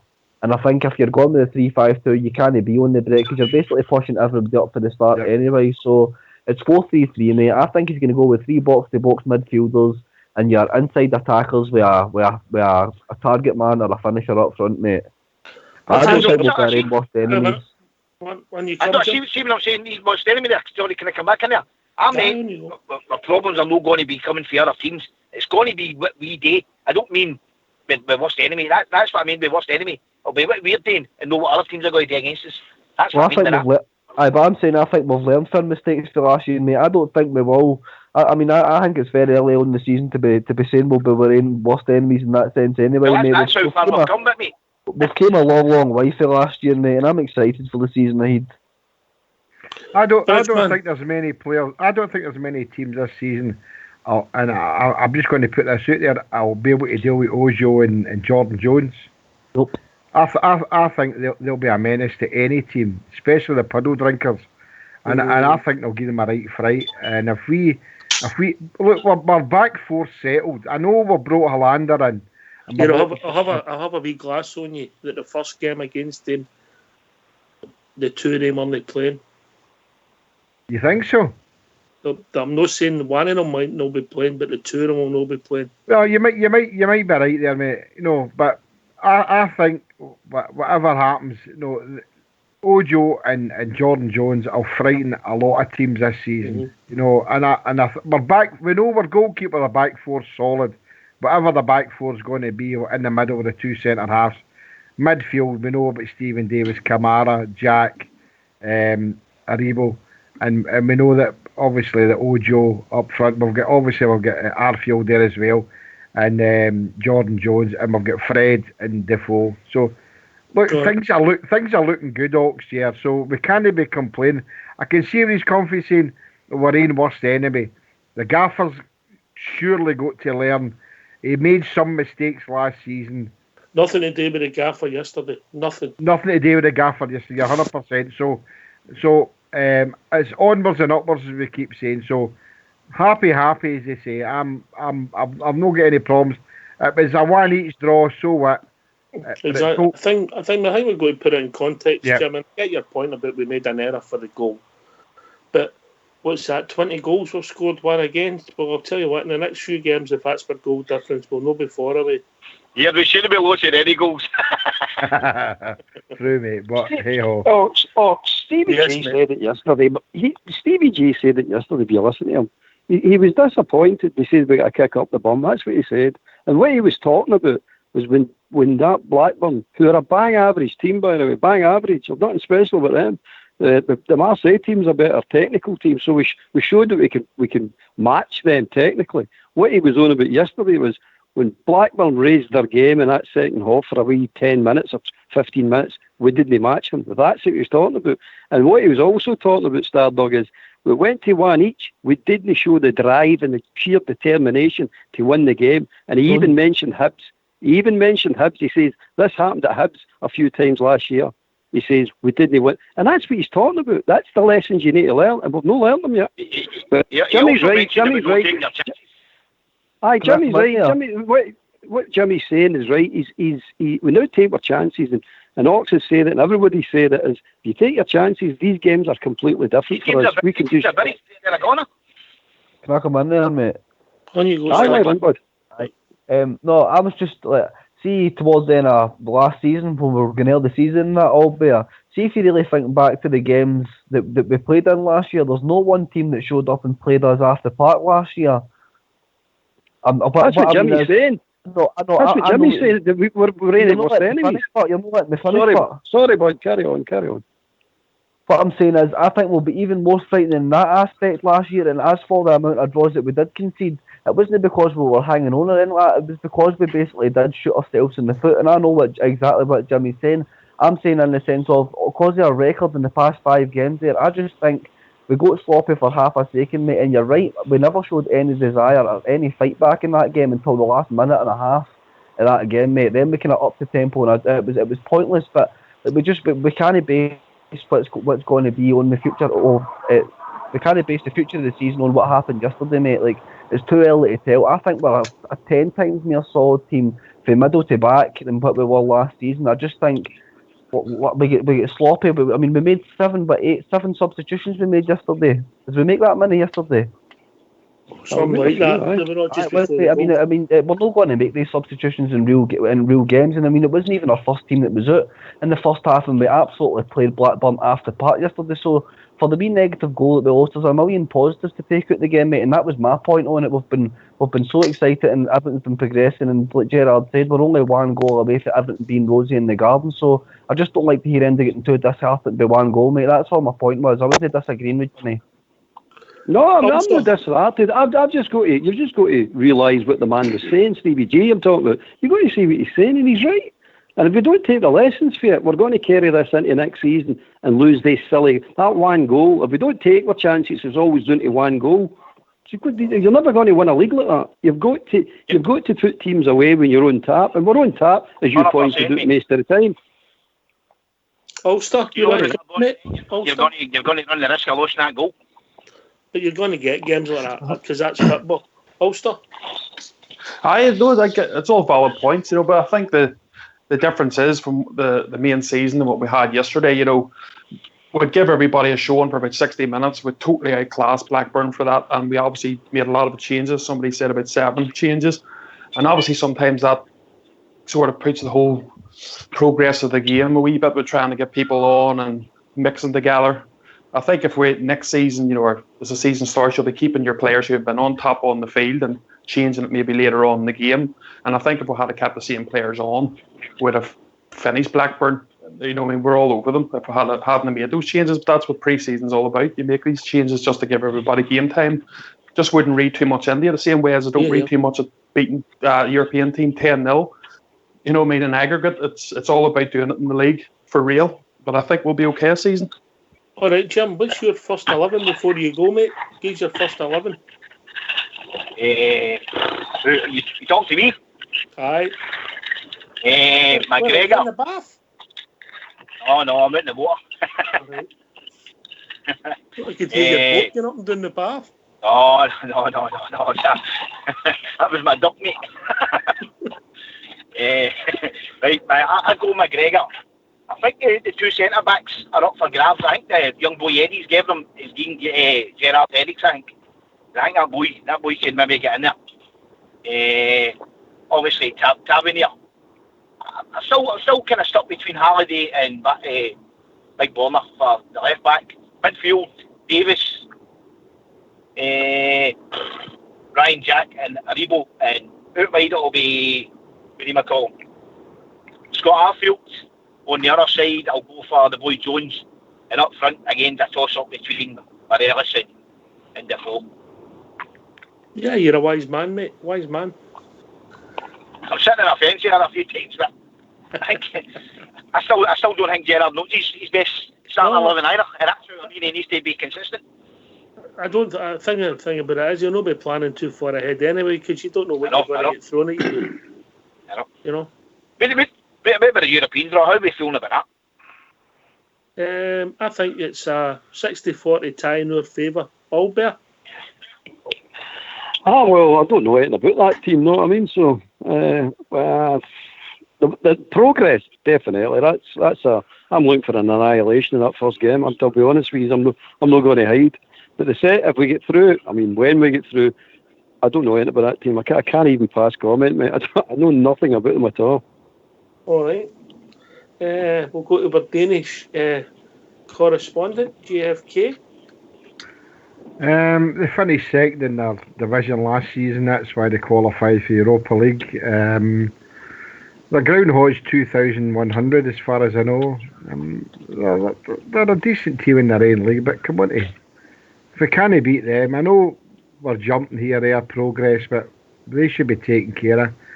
I think out of all the teams, it's probably that one of the ties we'd be looking for against this Danish team. And the first leg's away when we beat Progress. So the first leg will be away in Denmark.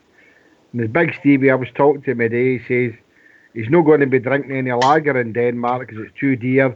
He'll just eat their bacon.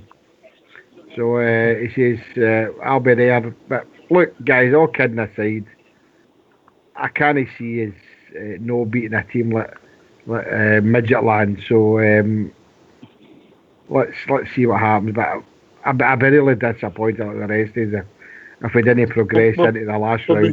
We've been joined by a caller. Evening, caller. Hello. Hello, how you hear you me? doing, mate? Yeah, good. Yeah, I just want to make a couple of points if I can. Let everybody know who you are, mate, first before you make your points. Yeah, James from Mount Juliet in Tennessee. Tennessee. Oh, you beauty! Oh, he's not here. Show off. Tennessee. Yeah. I think you're the first. I was the one that sent a question about Barisic a while back. On Just Twitter. a couple of points. Aye, on you go, Yeah. mate. You must be intelligent with a name like that. That right, GFK? Definitely. So, couple of things I just want to make sure. Like Midtjylland's field is park's got 11,000 people. It's a very tight field, so we'll really need to be on top of our game there, because if we lose a couple of goals, that's where it'll be difficult. They have the captain of Finland's team, was a guy called Tim Sparv, who Glenn Kamara should know. So he's quite a good player. I've saw him in a couple of games. He's very dominant. Couple of things about the Scottish game. The Scottish game is we lose a lot too many goals to set pieces. So bringing this new Swedish centre back, if we're strong in the air, we'll win that, the set pieces, and make sure we don't lose a goal from a centre forward, a centre back losing it like Kilmarnock did. Look, Brophy took the ball off that Nottingham Forest player. But I think we'll win the league, but we've got to be smart. We've got to make sure Morelos has good discipline, because if the team doesn't have discipline, we'll lose too many games. We'll drop silly points. So we've got to make sure he's on the ball and just play the game with good discipline. That's the points I want to make about Midtjylland. That'll be a hard game, I think, but I think we've got a good chance. And also about set pieces. That's the only way these teams will beat us in Scotland, set pieces and winning the ball off us. So we take care of that, we'll win the league, I think. I like your confidence, James. Big Ulster. I agree. Just like yourself, confidence. I'm confident. Sorry, mate. I never heard you there. No, I'm quietly confident myself. I think that we can do it this season, but it's all about mentality, and that's why Stephen George getting a wee bit of, frustrated when likes of that Blackburn game, even though it was only a pre-season friendly, about the kick up the backside, because he's seen last season in this league, obviously his first season, that if you aren't playing at your best, these teams can hurt you. And I think obviously it's his first season in management. He's been to all these way grounds. He knows how they play. I think he'll bring that experience into this season. I think we're going to have a really good season, an exciting one, and I think we can win the league. But it's all about mentality. Bridgeman, you can take the centre half. You've been saying that for a while. We need a dominant centre half. Yeah, I think actually our centre halves all seem to be playing quite well, and they're interlinking with each other. I think the manager got a good idea what he wants. I think he wants this chap to be fit and as fit as quickly as possible. I mean, he's even taking a chance putting him in as a friendly yesterday. So, and they looked not too bad. I think one of the guys mentioned he was 6'3", 6'4", something like that. So he's a big, tall chap who likes to header a ball. And to me, the most important thing about him is he's left-footed, which gives us a bit of balance. So, and that's why I was saying, in my opinion, if he gets fit and the manager likes him, likes what he's doing, likes what he sees, then he'll be the number one centre half on the manager's seat. And as you get another three to pick from, he can sort of double up on them. I'm not saying he'll do that all the time. But yeah, I think all of our centre halves are playing very well. Although, looking at it yesterday, you think, and when I lost that goal, they think they've never seen each other before for for maybe 20 seconds because it just seemed like there was about 5 or 6 people in the Rangers jersey. Because that was a totally new defence was on the boy. No, I'm just saying by the look of it, there was like 5 or 6 defenders. Some of them centre halves. They looked as if they'd never seen each other before, you know. And that's the truth. That's all I'm saying. Not. I'm disappointed because we lost a goal. Nothing else. We lost a goal. That's all. But it's not the end of the world. 24, 1 against, and we're going nuts. No, it's not the losing the goal. It's the way it happens. We're a tough crowd, Aye, we're a proud club. It's these are some standards we're setting now. I'll tell you. I wouldn't like to be a Rangers player by the way. These standards you got 24 1 against. That's ridiculous, man. That's out of order. Let yourself down. Things are slipping. I should have looked up my stats. Now the capacity is 11,432. All right, that's not bad. Hopefully a few bears will get a ticket for that. What about James's point, GFK, about the danger being for set pieces? And obviously they've got a couple of Tims in their team, no pun intended. But that Malander and maybe no for them. Midtjylland game should be fit, but then for the rest of the season, it's an asset we'll have in both boxes. I would say so. I mean, Hollander's got to prove to us that he is a player that Steven Gerrard is bought him to be, as a big defender in there that can win everything in defence and also for set pieces. So, I mean, but what the guys were saying there, Edmondson's really proved to us all that he's a decent player.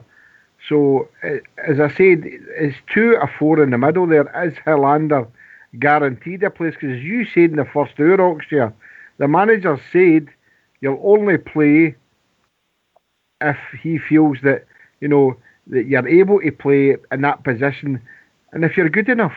If there's other players who are playing better than you are, then you're not guaranteed a place. Nobody's guaranteed a place. No, this team in the Midtjylland, I mean, they've got 5 Brazilians in their squad and the rest of it is made up of there's 3 Dutchmen, a couple of Swedes, Swiss. They've got a fair amount of players from all over the world. So obviously they're not going to be any mugs, but I've not seen them. But what I see at Rangers, I think we're more than capable of winning the tie. But in set pieces especially, we need to be strong. And if Hollander's a man to do that for us, then he's got to prove that he's worthy of a place in the team. And only time will tell if he's got that. If he's no, then can't he just put him in because he's a £3.5 million player? He's got to prove that he's worthy of the place in the team, mate. Mm-hmm. James, arguably one of our worst performances defensively was in Moscow last season with Golston had a nightmare. Do you see Golston's place being under threat? I think it's the case of the best players should get in the 2 centre backs who are the best, playing the best. I don't think Hollander's has got to prove himself. They've all got to prove themselves. Like as the best players. What I was saying is about the Scottish game, we lose too many set pieces. I wasn't talking about Midtjylland, I was talking about the Scottish game. We've lost so many stupid, like Aberdeen, they'll never play through us. We're too good, but if they get a likes of one of our players fouled one of the Blackburn players outside the box and things like that cost us a lot of goals. Set pieces, these guys will get a header on us and then just get right into defence. But that's what I was talking about. I think play the best 2 players. But I used to live in near Blackburn, and the Blackburn played really well because they pressed us in our half. That's what I would do against Rangers: press them, press teams. The Liverpool way press, the press team. That's why Blackburn played really well, and they were up for that game yesterday. So. It was a good. I thought it was quite a good game, but I think the standard in England's much better than Scotland, of course, except for Rangers. The standard of the Championship is good. It's a hard league. The tougher players are more physical, and we need physical players when we're playing guys that are really up for the fight to beat these teams. Bridgeman, I'll let you answer that one. I can't even think, to be honest. I don't know what angle they're coming from. Is that James from Tennessee? It says that. Yeah. You want physicality in the team. Yeah, I've been on about this for a while. Actually, the one I wanted to get at centre half was the boy Cooper from. Somebody will tell me with Millwall or something like that. Millwall, and I thought he would be just the big killer that we're looking for. But this chap's come in, and yeah, he will be a bit smooth. He probably knows what he's doing from the head and the ball, and he can probably play football on the ground. I think the one that will give you the toughness will probably be Edmondson, to be perfectly honest. Katic comes across quite well, but I don't know whether he's tough enough within himself. He certainly gets himself in and puts the foot in when necessary, but I think he'll injure himself a lot. Goldson, I think he's going to be to me he's the best centre half we've got at the moment that's showing, and it just depends how the manager wants to use him. But I think that big Headland or something like that, I think he will be the number one, and we'll see how he goes. If he's hardy enough, then he'll do us for sure. And him and Edmonds will probably do it. James, just a question. People are always interested. How did you find Rangers Radio, mate? I just found it on the internet. I was just looking on the internet. I was in Barcelona when Rangers won the Winners' Cup way back in '72. So I've followed Rangers a long time, and the family have all been Rangers supporters. So I was there when we won the Winners' Cup, and so I've always I played football in Scotland, moved to England, then moved to the US. But I just found it on the internet, etc. I don't know if anybody knows my second name, Picken, James Picken. I used to be born in Nits Hill, Glasgow. So somebody will recognise for me, mate. Fine part of the city. Yeah. No, it was Nits Hill born. But yes, I found you on the internet, and I've always enjoyed it. I think Radio Clyde is too pro the other team. I'll not mention me. I know you don't like that, but pro the other team type of thing, and I don't think it gives a good balance of Scottish football. In fact, all the calls are mainly from the other team's supporters, so I don't think that's right. So it's good that you have got Rangers Radio, and I'll listen to Gers TV as well with my nephew goes on that, John Leach. I don't know if you know him, John Leach. He's a secretary of that new European Supporters Association. He's my nephew, so I just found you on the internet. Oh, brilliant, mate! So Rangers are in your blood, even though you're in Tennessee, yeah? Yeah, I was. I'll go on the site often. I'm coming over in October, so I'm looking for a ticket. If anybody's got a ticket for the Hamilton, I think it's the first week in October. The Hamilton game would be nice. But anyway, I'll pay for it, of course. Home or away. It's a home game. Oh, yeah, I don't think you'll have any problems getting a ticket for that, mate. That's good. So I'm sure you can come up to the bistro and meet us. Introduce yourself. Yeah. I was going to say, Barisic I watched playing with Croatia, and I'll tell you just now, he tackles there. He's no messing around. A lot of players sometimes don't. Some players maybe have problems living in the country. I think he's a good tackler, but I don't know if his heart was in at the start. He was tackling really hard. Croatia against Wales, I tell you, never let anybody past him. So he's not got a problem. It's just his mental attitude playing with us. Pressure, maybe just pressure of the expectations every week. Yeah. But he did well. He did well against Wales, and I think he's a good player. He gets caught in possession too much sometimes, like against Kilmarnock. That was bad. Are you happy with the manager signing, James? Yeah. There's a few players. I sent an email to Rangers about a couple of players who I saw on the internet, and they're good and they play. They're very good players. I'll not mention their names, but I sent a message. because there's a fullback and a good young player plays with a team. I'll not mention their names in case anybody else snaps them up, but I sent a message to Mark Callan about them to look at. But they're out on loan with other teams just now. Wasn't it Bridge and Ox, was it? Yeah, it could be. Which is nice. I'll come to the bistro. Where is the bistro? Is it near Ibrox? Oh, we'll tell you near. It's exactly near Ibrox. We'll tie up with you before the time, mate, and let you know exactly where to be. Yeah.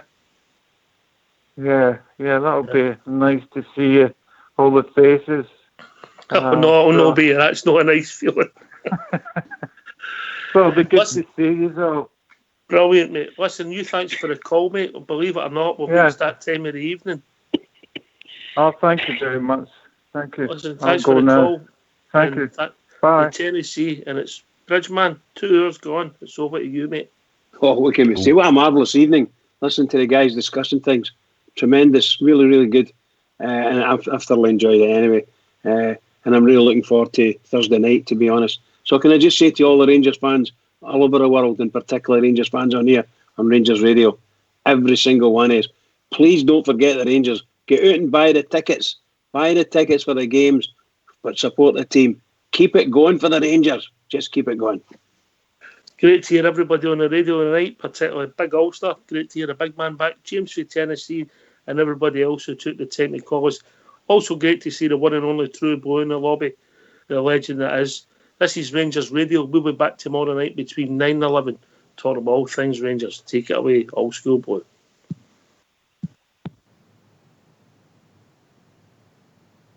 Forever and for always, we are Rangers through and through.